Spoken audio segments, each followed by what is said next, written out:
Oke, selamat datang semuanya. Gini deh, Anda pasti pernah kan pakai aplikasi yang bikin frustrasi banget? Atau sebaliknya, ada aplikasi yang rasanya, wah enak banget dipakainya. Nah, di balik setiap klik, setiap gesekan jari kita di layar, itu ada ilmunya loh.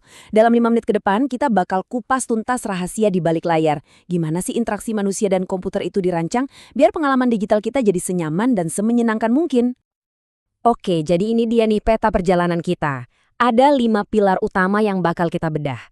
Mulai dari rasanya sebuah produk, terus gimana tampilannya, cara kerjanya gimana, proses bikinnya kayak apa, sampai tes terakhirnya buat mastiin semuanya bener-bener oke. Siap?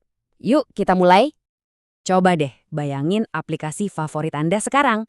Kenapa Anda suka banget sama aplikasi itu? Kemungkinan besar karena aplikasi itu rasanya ngertiin Anda banget kan? Nah, sekarang coba inget-ingat aplikasi yang pernah Anda hapus saking bikin pusingnya. Perasaan klik atau, duh sebel banget nih. Nah, itulah inti dari apa yang kita sebut pengalaman pengguna. Dan dari sinilah semua pembahasan kita dimulai. Oke, bagian pertama, pengalaman pengguna atau yang sering kita dengar sebagai UX. Penting nih, UX itu bukan cuma soal apa yang kelihatan di layar ya, tapi lebih dalam dari itu. Ini tentang keseluruhan perasaan, alasan kenapa sebuah produk bisa terasa nyambung banget atau malah bikin kita bingung setengah mati. Jadi, apa sih sebenarnya UX itu? Gampangnya gini, UX itu total dari semua pengalaman Anda sama sebuah produk. Mulai dari seberapa gampang Anda nemuin tombol beli, rasa puas pas dengar suara notifikasi yang klik, sampai rasa lega karena, wah, untungnya nggak ada iklan yang ganggu. Intinya, semuanya tentang emosi yang produk itu timbulkan di dalam diri kita. Nah, kalau tadi UX itu soal rasa secara keseluruhan, sekarang kita geser ke sesuatu yang lebih kelihatan nih, sesuatu yang kasat mata, yaitu antar muka pengguna atau UI. Simpelnya, inilah semua yang Anda lihat dan sentuh di layar. Anggap aja UI itu jembatan visual antara kita dan si teknologi. Semua yang ada di situ, mulai dari pemilihan warna, bentuk tombolnya, sampai jenis huruf yang kita baca, itu semua bagian dari UI. Dan ini catatan penting ya, UI yang bagus itu bukan cuma bikin produknya jalan, tapi juga bikin enak dilihat dan asyik dipakainya. Nah, biar makin kebayang bedanya UI sama UX, coba kita pakai analogi ini. Anggap aja UI itu sadel sama tali kekang kuda. Pokoknya semua peralatan yang kelihatan keren. Sedangkan UX itu pengalaman keseluruhan pas kita naik kuda itu. Jadi, Anda bisa aja punya sadel paling canggih dan indah sedunia, UI-nya top banget. Tapi kalau kudanya liar dan susah dikendaliin, alias UX-nya jelek, ya tetap aja pengalaman berkudanya jadi nggak enak kan? Oke, tips pro pertama buat bikin UI yang keren, kejelasan itu nomor satu. Pengguna itu nggak boleh sampai mikir, tombol ini buat apaan ya? Atau, aduh abis ini klik yang mana? Semuanya harus super jelas dari pandangan pertama. Prinsip utamanya simpel, jangan bikin pengguna mikir keras. Jadi intinya gini, UI yang hebat itu kayak pemandu wisata pribadi yang nggak kelihatan. Dia bikin proses yang ribet jadi simpel, terus ngasih feedback langsung. Kayak getaran kecil pas kita neken tombol, jadi kita tahu, oke ini kepencet, dan dia nuntun kita sampai ke tujuan tanpa bikin kita nyasar. Mulus banget.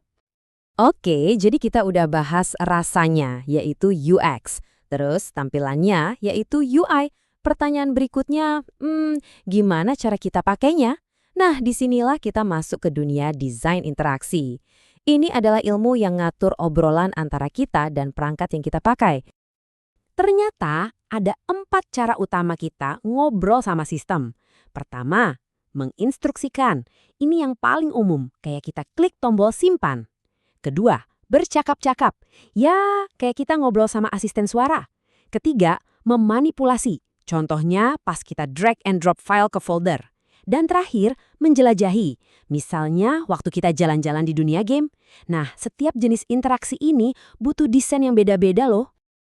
Nah, pertanyaannya sekarang, gimana semua ini bisa terwujud dari sekedar ide jadi produk yang bisa kita pakai? Tentu ada prosesnya dong. Yuk kita intip cetak biru atau blueprint yang dipakai para desainer.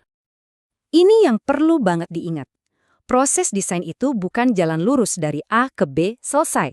Bukan. Ini lebih kayak siklus yang muter terus. Pertama, kita cari tahu dulu apa maunya pengguna. Terus, kita bikin beberapa pilihan desain. Abis itu, kita buat prototipe, semacam model kasarnya buat diuji coba. Nah, hasil tes itu dipakai lagi buat perbaikan di putaran selanjutnya. Jadi, ini proses perbaikan yang nggak ada hentinya. Oke, Dan sekarang kita sampai di tahap yang paling krusial, uji realitas. Setelah capek-capek desain, gimana kita tahu kalau produk ini beneran jalan di dunia nyata buat pengguna beneran? Jawabannya cuma satu, dievaluasi. Gini, sebuah desain bisa aja kelihatan sempurna banget di mata pembuatnya. Tapi, jujur aja, itu nggak ada artinya.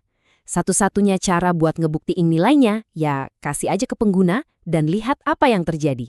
Percaya deh, di tahap inilah banyak banget asumsi desainer yang langsung patah.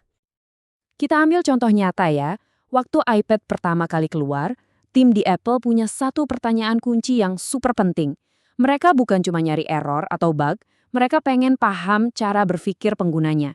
Kira-kira orang bakal pakai iPad ini kayak iPhone raksasa atau bakal jadi pengganti laptop? Jawaban dari pertanyaan ini, wah itu yang nentuin arah pengembangan iPad ke depannya.